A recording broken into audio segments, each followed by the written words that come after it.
और स्टैक निजी फाउंडेशन के ऑनलाइन प्लेटफॉर्म पर हार्दिक अभिनंदन है और हम दिनकर के पंक्ति से आपका स्वागत करते हैं कि दिशा दीप्त हो उठी प्राप्त कर पुण्य प्रकाश तुम्हारा लिखा जा चुका अनल अक्षरों में इतिहास तुम्हारा। क्योंकि सबसे सुबह मैथ्स के कॉम्प्लिकेटेड क्वेश्चंस को सॉल्व करना जरूरी होता है। उसके बाद मैं दोपहर के टाइम में केमिस्ट्री पढ़ा था, फैक्चुअल चीजें जो है जो एनसीईआरटी बेस्ड डेटा है और जो न्यूमेरिकल्स है वो उन्हें सॉल्व करता था। और मैं फिर क्रिकेट खेलता था रिफ्रेशमेंट के लिए। और शाम के टाइम में मैं सिलेबस काफी लार्ज होता है और इनमें सब बच्चों के साथ एक कॉमन प्रॉब्लम होता है, उसका बैकलॉग हो जाता है। मैं आपसे जानना चाहता हूं कि आपके साथ वैसा हुआ है, आपका भी बैकलॉग हुआ था और यदि हुआ था तो आपने इस बैकलॉग को कैसे क्लियर किया था? यस सर, जब 11th का very very warm welcome to all of you. मैं मणिकांत और आप मुझे अब्स्ट्रैक्ट नीट जेईई फाउंडेशन के ऑनलाइन प्लेटफॉर्म पर देख रहे हैं। ये एक प्रीमियर इंस्टीट्यूट है जो आपको जेईई नीट और उसके फाउंडेशन के लिए कोच प्रोवाइड करता है। यदि आप क्लास 7 पास आउट हैं या आप क्लास 10 पास आउट हैं या 12 पास आउट हैं तो आप हमसे जुड़ सकते हैं और आप हमारे एक्सपीरियंस का लाभ उठा सकते हैं। आइए आज हमारे इस ऑनलाइन एपिसोड में 2 टॉपर मौजूद हैं, उनसे आपका हम इंट्रोडक्शन करवाते हैं। हमारे पास में बैठे हुए हैं रंजन कुमार मिश्रा जी और उनके बगल में बैठे हुए हैं अभिनव कृष्णा जी। पहले तो आप दोनों का हमारे इस अब्स्ट्रैक्ट नीट जेईई फाउंडेशन के ऑनलाइन प्लेटफॉर्म पर हार्दिक अभिनंदन है और हम दिनकर के पंक्ति से आपका स्वागत करते हैं कि दिशा दीप्त हो उठी प्राप्त कर पुण्य प्रकाश तुम्हारा लिखा जा चुका अनल अक्षरों में इतिहास तुम्हारा। तो मैं आपसे कुछ क्वेश्चन करता हूं और आप ये हमें समझिए कि मैं पूरे स्टूडेंट का रिप्रेजेंटेटिव हूं और मैं स्टूडेंट के नाते आपसे समझना चाहता हूं कि आपके इस प्रिपरेशन के दौर में आपने किस तरह का स्ट्रेटजी अपनाया, किस तरह का पैटर्न अपनाया, किस तरह का आपका डेली रूटीन था। तो मैं आपसे डेली रूटीन से ही शुरुआत करता हूं। तो मैं यह जानना चाहता हूं आप दोनों से कि आप दोनों का डेली रूटीन क्या था। अभिनव जी आप शुरू करें। मैं सुबह 7:30 बजे डेली उठता था और मैं सबसे पहले मैथ्स पढ़ता था, क्योंकि सबसे सुबह सुबह मैथ्स के कॉम्प्लिकेटेड क्वेश्चंस को सॉल्व करना ज़रूरी होता है। उसके बाद मैं दोपहर के टाइम में केमिस्ट्री पढ़ता था, फैक्चुअल चीज़ें जो है जो एनसीईआरटी बेस्ड डेटा है और जो न्यूमेरिकल्स है वो उन्हें सॉल्व करता था। और मैं फिर क्रिकेट खेलता था रिफ्रेशमेंट के लिए। और शाम के टाइम में मैं फिज़िक्स पढ़ता था और और रात के टाइम में मैं जितना भी आज का पढ़ा उनको रिवाइज करके मैं सो जाता। Thank you. अब आप बताएं आपका क्या डेली रूटीन था? सर, मैं रोज़ सुबह 7 बजे के आसपास उठता था और उसके बाद से मैं फ्रेश होने के बाद 2 घंटे लगभग 2 घंटे के आसपास मैं मैथ्स पढ़ता था।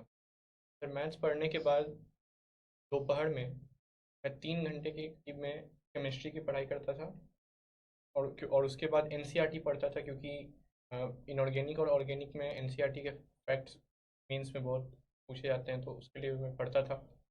और रात में मैं खाना खाने के बाद करीब 9 से 11 के बीच में फिजिक्स पढ़ता था। Thank you. अब मैं आपसे एक बात और जानना चाहता हूँ, जैसे कि जेईई का जो एग्ज़ाम होता है ये काफ़ी लॉन्ग ड्यूरेशन का एग्ज़ाम होता है। कुछ लोग क्लास 8 से शुरुआत करते हैं, कुछ लोग 10 से शुरुआत करते हैं।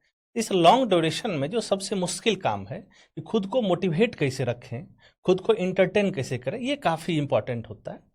मैं आपसे जानना चाहता हूँ कि आप खुद को मोटिवेट करने के लिए, खुद को इंटरटेन करने के लिए आप क्या करते थे? रंजन जी आप बताएं शुरुआत में। सर, मोटिवेशन के लिए तो टीचर्स हमेशा मोटिवेट करते रहते थे। क्लासेस में टेस्ट होते थे, उसमें खराब मार्क्स आते थे तो उसके बाद टीचर्स ही मोटिवेट करते थे कि अगली बार और अच्छा मार्क्स इंप्रूव होगा। इसलिए टीचर्स मोटिवेट करते थे। फ्रेंड्स और फैमिली भी बहुत मोटिवेट करते थे। और उसके बाद इंटरटेनमेंट के लिए मैं जनरली कुछ देर टीवी देखता था और कुछ देर सिबलिंग्स के साथ खेलता था। आपका बताएं। मोटिवेशन का तो मेन सोर्स टीचर्स ही थे, फ्रेंड्स थे, फैमिली थे। और कभी भी टेस्ट में स्कोर कम आया तो टीचर्स काफ़ी मोटिवेट करते थे। टेस्ट एनालिसिस के थ्रू पता चलता था कि आगे और क्या अच्छा करना है, कहाँ कहाँ वीक पॉइंट है, कहाँ इम्प्रूव करना है। और मेनली तो टीचर्स का ही रोल था मोटिवेशन में। Thank you. एक और प्रश्न हमारे अंदर चल रहा है, इसे जेई का सिलेबस काफ़ी लार्ज होता है और इनमें सब बच्चों के साथ एक कॉमन प्रॉब्लम होता है कि उसका बैकलॉग हो जाता है।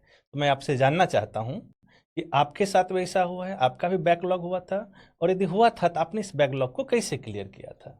यस सर, जब 11th का फाइनल एग्ज़ाम मुझे देना था तो उस टाइम पे मेरे जो एंड के कुछ चैप्टर्स थे वो छूट गए थे। जैसे मैथ्स में पीएनसी, बाइनोमियल और कॉम्प्लेक्स नंबर, और फिजिक्स में थर्मोडाइनमिक्स और वेव वाला पार्ट, ये पार्ट मेरा छूट गया था। लेकिन जब मैं शुरू करता था तो उस टाइम पे 12th से स्टार्ट हो गया था, तो मैंने उस टाइम 12th ही कंटिन्यू रखा। और जब 12th ख़त्म हुआ सितंबर में, उसके बाद मैंने जो अपने बैकलॉग चैप्टर्स थे 11th के वो सारे मैंने कंप्लीट किए। आपका क्या था? हाँ सर, 11th के एंड में बहुत सारे जो फिजिक्स का पार्ट था वो वीक रह गया था, कुछ पार्ट छूट भी गए थे। और केमिस्ट्री का ऑर्गेनिक का पार्ट एंड में छूट गया था। तो मैंने 11th के एंड में तो वो मैं नहीं कर पाया था, तो फिर जब 12th का सिलेबस कंप्लीट हुआ तो फिर मैंने उसे कवर किया था। अच्छा, ये प्रोसेस था आपका। अच्छा, किसी भी कम्पिटिटिव एग्जाम का किसी भी एग्जाम का जो सबसे महत्वपूर्ण वेपन होता है वो बुक होता है। तो मैं आप दोनों से ये जानना चाहता हूँ कि आप दोनों ने कौन सा बुक फॉलो किया था जेई के लिए। सर जनरली तो मैंने हर सब्जेक्ट में PYQs बनाए थे। मेंस के PYQ लगभग 2010 के आगे का मैंने सारा PYQ बनाया था मेंस का। और उसके बाद कुछ रेफरेंस बुक्स भी मैंने यूज़ किए थे अलॉन्ग विथ कोचिंग मॉड्यूल्स। तो फिजिक्स में मैंने HC वर्मा यूज़ किया था। प्रोफेसर एस सी वर्मा का आपने हाँ, use और उसके बाद मैथ्स में मैंने 11th के कुछ चैप्टर्स में सिंगेज यूज़ किया था।